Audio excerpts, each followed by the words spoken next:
please subscribe and don't forget to press the bell icon to get notified whenever we upload a new video. Now for the big moment. We've been telling you for the past 1 week that we are going to have the best of the best, the creme de la creme of Deutsche Bank with us, and that moment has arrived. Ravneet Gill, CEO, Pratik Gupta, Head of Equities and Rahul Chawla, Head Global Markets Debt at Deutsche Bank India, are with us for the Deutsche Bank Brings Trust. Good morning, gentlemen. Thank you very much for lighting up and coming on a morning that's particularly kind to both bond markets, bond equity and currency markets. Rupee is like in some near-term high, and bond markets as well seem to have shrugged off their sluggishness for the moment, and of course equity markets fresh all-time highs by the moment. Ravneet, what is the sense at Deutsche Bank, both global and in India? Are you comfortable with valuations, or do you think at the moment it's not the time to look at valuations, it's just time to dive in if you have not dived and stay in? So again, I think as it always happens, Lata, that it's very difficult to look at valuations in isolation. If you look at India in its entirety at the moment, I think from a macroeconomic perspective, things have never looked really better. There's a lot of stability, a lot of resilience, and we think that the prospects going forward also look very, very good. So you could say that the markets have really run up, but a couple of things that you need to bear in mind with respect to that. First and foremost is that a lot of the structural changes that the government introduced haven't really paid off yet, and so the upside for that is significant. Then you're seeing growth, globally, and then you're seeing a lot of liquidity internationally. All markets seem to be doing exceedingly well. And when you look at the headroom for growth within the large economies, I really don't think there's another economy out there which compares favorably with India. So whether we take the view globally or within the country, I would say that this is one of the markets that we'd put as one of our top picks. Absolutely. Okay. Pratik, morning. Come in on this because the views are positive, but the Nifty target that you guys have for the full year of December 2018 is 11,500, which is not too far away from here. Are there any concerns? Well, I guess the concern is really valuation. The markets have already front-loaded a lot of the earnings expectations which are coming in. Remember, we had a 30% return on the Nifty last year in dollar terms, and that was one of the best performing, India was one of the best performing emerging markets globally. But having said that, going into 2018 and looking into FY19, this is the year when we're expecting earnings recovery, corporate earnings recovery, which we haven't seen for the last 4 or 5 years. We've seen earnings growth more in the single-digit range. After a very long time, we'll start seeing double-digit earnings growth. But the valuations have already gone up quite a bit. Now, on the bullish side, one can say that, look, this is the phenomenon globally. Most asset classes, including equity markets globally, are at high valuations.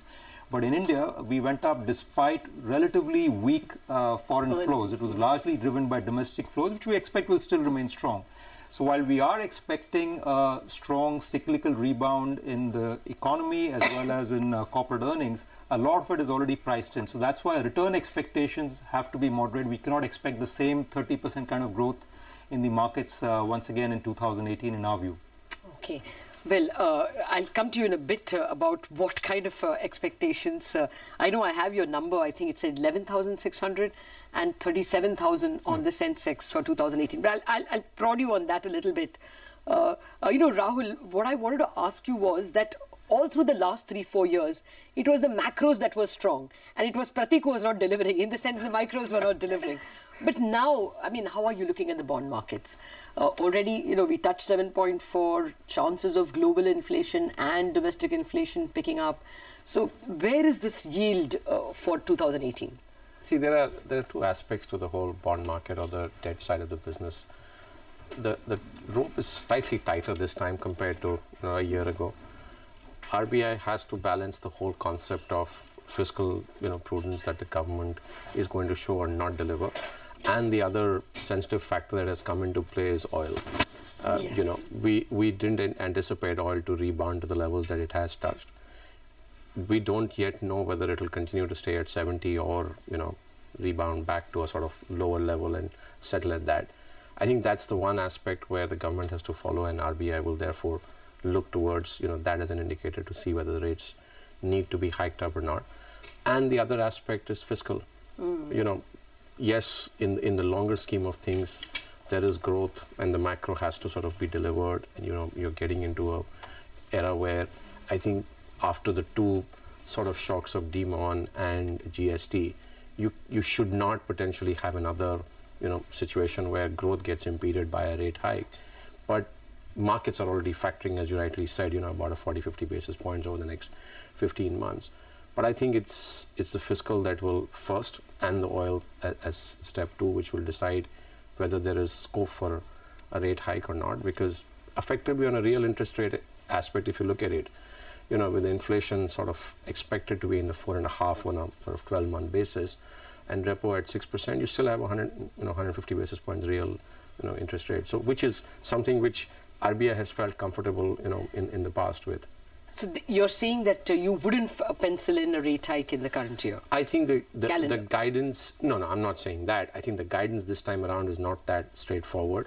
It'll be a function of where the fiscal goes in terms of the, you know, guidance for 2018-19 and oil prices. So this time it has to be a little bit measured from that aspect. But really the growth is an important aspect for the economy, and we are still not at the levels that we should be for inflation to become a bigger worry than from a growth point of view. No, I just want to tie you down to a number. Can you give me a range for the 10-year for the first half at least? We think that, you know, depending on how the budget, you know, announcement happened on 1st February, you could see a range which is, you know, potentially, I would say about 25 basis points up or down from here. Okay. Ravneet, you know, a lot of the manufacturing sector data has been picking up lately, whether you talk about the PMI numbers, which are at 5-year highs, you know, you look at the auto sector data, commercial vehicles, cement, steel. Are there signs of, you know, green shoots, and do you think there could be a possible pickup in the Capex cycle soon? Yeah, so it's a non-consensus view, as Pratik keeps telling me all the time, but my view is that you will actually see private sector Capex picking up in the second half of 2018. Okay. I would say that earlier I was thinking it would be closer to the end of the year, but I clearly see it now coming in 2 quarters earlier than anticipated. If you see the order books of a lot of companies, you saw L&T now, and then, you know, sometime back was Siemens, that they have, you know, all-time higher order books. Part of it is that, you know, they've recalibrated their focus. They're now more government focused than they were previously. Earlier, if the government was 50%, now it's 80 or 90% of their order books. And obviously, the government has been spending money across sectors. But even away from that, I clearly see that, you know, you will see private sector Capex in areas like cement, steel, automotives, and a couple of the other manufacturing sectors picking up in 2018. To go back to the point that, you know, Rahul was talking about in terms of what are the cues that could drive a lot of our economic policy. So just as, you know, as per the Chinese calendar, this is the year of the dog. I would say from an Indian standpoint, it should be the year of the frog. And the frog would stand for the F for the Fisc, R for rates, O for oil, and G for geopolitics. Did you make that up yourself? No, not really. I refer to the equities team for that. Okay. But having said that, I just think that, you know, the first 3 were, of course, spoken about. But as far as the geopolitics is concerned, I would also keep an eye out for that. I think investors right now, and you know, more broadly, even from a macroeconomic standpoint, we are a little more sanguine about that than potentially the situation warrants. So I would look at these factors in terms of determining, you know, what is the trajectory that we see in terms of rates, in terms of, you know, RBI's actions into 2018. Okay. F for Fisc, R for rates? O for oil, and G for geopolitics. Okay, okay. Well, of course, I guess that would be valid in many years. But to come back to the micros, Pratik, you know, what's your Nifty and Sensex targets? And more importantly, which will be the stocks or sectors that will lead you to that target in December? Well, our Nifty target is 11,500, which was set last week. It's about a 10% upside from here on. The market's already moved up a little bit last week or so.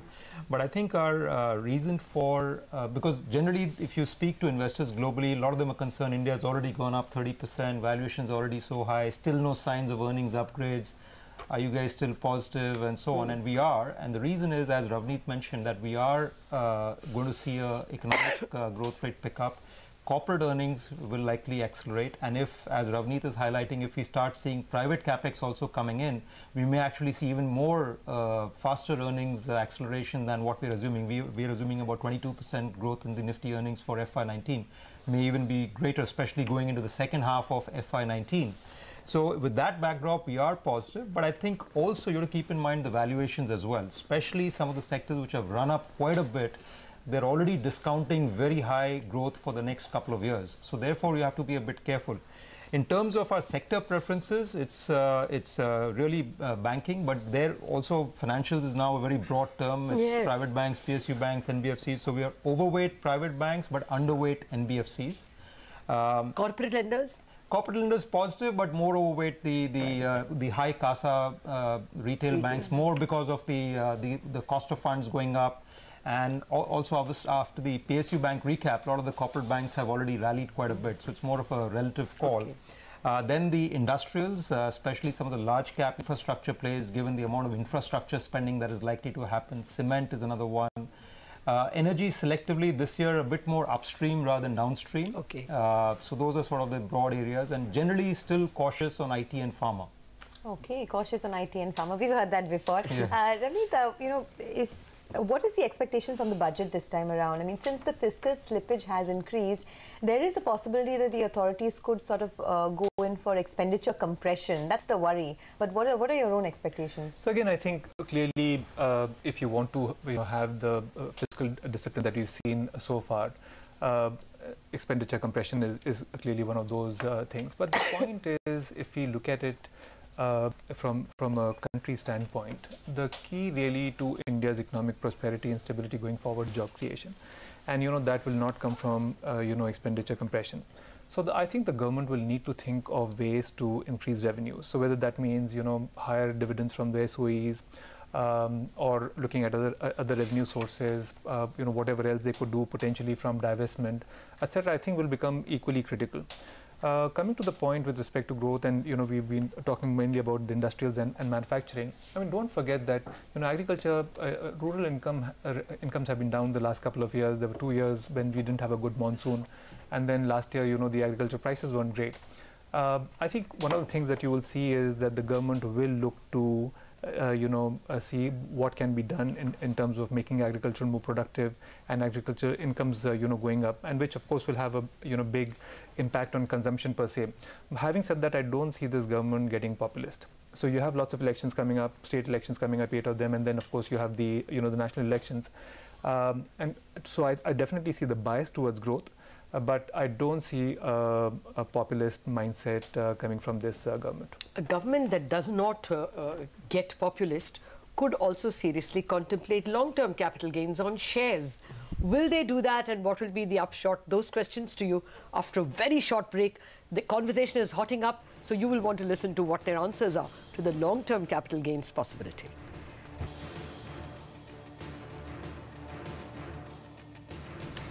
Welcome back. You're still watching Deutsche Bank, the brain trust. So the top team of Deutsche Bank is here with us. Ravneet Gill, the CEO, Pratik Gupta, the head of equities, and Rahul Chawla, who heads the debt team, are all sitting here with us. In fact, we've been talking about the budget expectations, and Ravneet was telling us what he's expecting in terms of cuts in expenditure, if at all. But Pratik, I wanted to get your thoughts in also on the possibility of the LTCG being reintroduced. Every year, this talk keeps coming back. Even if it is, do you think the market would be perturbed? No, I wanted to add two questions. First, do you see it as your base case? And if it is, what is the impact? Well, I think you got to keep in mind, firstly, that the government is now quite dependent on the equity markets for meeting its fiscal deficit targets. This year, I think the target was about 1 lakh crores almost, once you take into account other the strategic sales as well. So for them to do something very dramatic with the tax structure, which could impact the flows and the sentiment in a very big way, that's not our base case, and that's why we have a positive view on the market. Although it is one of the risks if they do tinker around with this tax structure in a meaningful way, wherein they reduce the increase the tax rate quite dramatically, or whereas what I think, even if it happens, it will be a relatively small tinkering wherein they might introduce a marginal tax rate, or maybe they extend the tenure and keep it at a zero tax rate, or perhaps ideally they should be reducing the STT and only then is that your base case at all, this LTCG? No, it's not. No, Okay. no. But like I said, the base case is rather that whatever they do in the budget, it will not be something which will be anti-equity markets in a very meaningful way because of the dependence of government revenues on the equity markets, given the amount of disinvestments they have, especially ahead of an election year. I don't think they can tinker around with the equity flows in a big way. Okay. If it is introduced, is that impact then?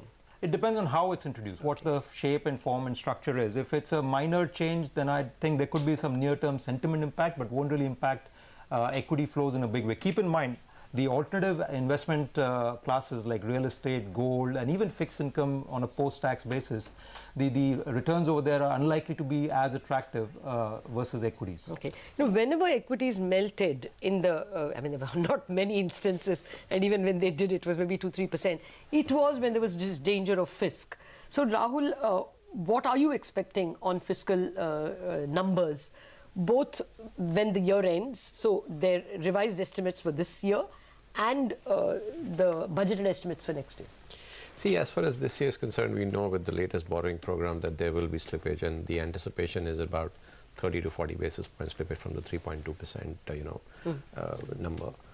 As far as next year is concerned, I think that's where the whole policy action has to be directed towards. Do they look at announcing a fiscal which is wider than what it was indicated for FY 18-19, which is 3%, and then run the risk of growth being impacted by an interest hike, or they follow the tight line of saying, okay, to Pratik's point and Ravneet's point that there could be anticipation of growth pickup and therefore some revenue pick up from there, find other sources of revenue and maintain the fiscal balance to keep it at that declared level of 3%. So I think it's a tight line. Chances are that they would probably go down the path of saying we will show fiscal prudence. So 3% is what you're expecting. If it is 3.2, will you be perturbed? Well, around 3% we should not be, but if the slippage is much wider, then I guess you are looking towards the fact that what the market is pricing and then starts weighing on the central bank to sort of look at policy action. So what are the other domestic sources which could fund the deficit this time around? Well, we know that because of GST and demon earlier, the revenue receipts and also tinkering with the GST rates, the revenue receipts have come lower. I think Ravneet mentioned about the fact that dividend from SOEs, increasing some other forms of revenue receipts could potentially be sources. But I think that's where the creativity has to come in terms of finding newer sources. You are, have to look for newer sources as well. Ravneet, what's the global view at Deutsche Bank? I mean, it's been such a huge tailwind, the US markets, European markets. Is the base case for Deutsche Bank that rally continues? And more importantly, this year, what may be the color of the FIs? The first 4 days indicates that they are positively disposed vis-a-vis last year towards India. So I think one of the things which we need to bear in mind going into 2018 is that even as far as global growth is concerned, the stars seem to be better aligned than they were in the past. And equally, like we were discussing in India, that to the point that you made in terms of green shoots and investment picking up, I think both those things are happening. As I mentioned, that you need to watch out for the Fed in terms of what their view with regard to rates. Obviously, that will have a bearing. And the second, to my mind, is really the thing around oil. Given how important it is from India's standpoint, and from maintaining the economic stability that we have now been able to establish. So I think these are the two factors which we need to keep in mind when we talk about the view of the FIs. But there are just two other factors which I would like to highlight. One is the pace of the financialization of India's savings has been really terrific, right? And that was seen also in terms of how the markets went up when in the secondary markets in all of 2017, the FI buying was about $1.5 billion. That's it. The rest of it all came from domestic sources. Yeah. So right from the time that we were kids, we always talked about India's high saving rates, etc. But the point is, those were never put to any productive use because everything was going into silver, into gold, into real estate, and cash holding. So I think that will be a big game changer, and we believe that over the next few years, the part of the financial aspect of India's savings will go from 41% all the way to 65%. So see what it could do in terms of funding infrastructure, funding growth, and for the government to be able to get additional resources. The second part of it is in terms of the efficiency that will get generated through this whole digitalization effort of the government, and I think the government needs a lot of credit for that. And what's more that if you look at the India stack, I mean the whole digital infrastructure for the country is being paid for and being laid out by effectively not private sector investment. It's coming from from state finances. I think it will lead to lots of efficiencies, whether it's in terms of access, cost of effect. Yeah, I mean I think they all see these factors. So if you put all of these together, what it could do in terms of providing the kicker for growth in India and sustainable growth in India, I think could be very, very positive. Okay, just one final question then. Pratik, it's expected to be an agrarian budget this time around, more farm focused, and you guys have a lot of exposure there, whether it's into names like M&M, HUL, Dabur, etc. Do you think that there's more money to be made here? Yeah, no, absolutely. In fact, not just this year, we've seen this in budgets every time over the last 30 years. In a pre-election year, typically spending on rural areas goes up, and this time even more so given the distress in the rural areas. So all the rural-facing themes, that's something we've been actually highlighting for the last 6 months. It's not a new theme for this year. So that we think continues to run. And these are sectors where valuations are still not crazy valuations. We think growth will pick up. So, in fact, the earnings will catch up with the valuations, and you'll see more likely the risk over there, however, is watch out for the risk of a bad monsoon. But our base case there is a normal monsoon. But assuming it's a normal monsoon, then we think these stocks could go much higher even this year. Okay, you told us 11,500 was your upside target. What about the downside on the index? No, downside, well, the risks are to India really more global. You have some domestic concerns, perhaps a bad monsoon or something in politics playing out towards with the elections coming up. But generally we see the risks more global, especially something with North Korea or more importantly or more likely the risk of a faster than anticipated Fed tightening and the flows into EM markets. But we don't see that as a big risk because in India the local flows, the local economy is recovering, so we think that will actually offset a lot of the global risks. So by and large we're quite comfortable with a positive view, but the upside may not be as much as what we saw last year. That's generally our view. I'm borrowing time from the next show, so very quickly, Pratik, 10% higher on the Nifty from current levels. How much higher on the mid caps? Mid caps actually less so because the valuation premium of mid caps has gone up quite dramatically. Now, typically as a business, you may say these mid caps tend to do much better in a recovery, but bear in mind the valuation premium versus the large caps is very, very significant. So less positive on the mid caps. One word on the rupee. Where would you see it in 2018? Our view as a 62? house is no. I think it's more in the range of 63.5 to 65. Okay, that's so where we basically see at current levels. Yes. Yeah. Gentlemen, out of time. Thank you very much for kicking off our budget discussion by dropping in our studio. Thank you very much for joining us. Thanks. That was the brains trust of Deutsche Bank. We wrap up Bazaar on a very high note. Over 0.5% higher on all the big indices and over 0.75%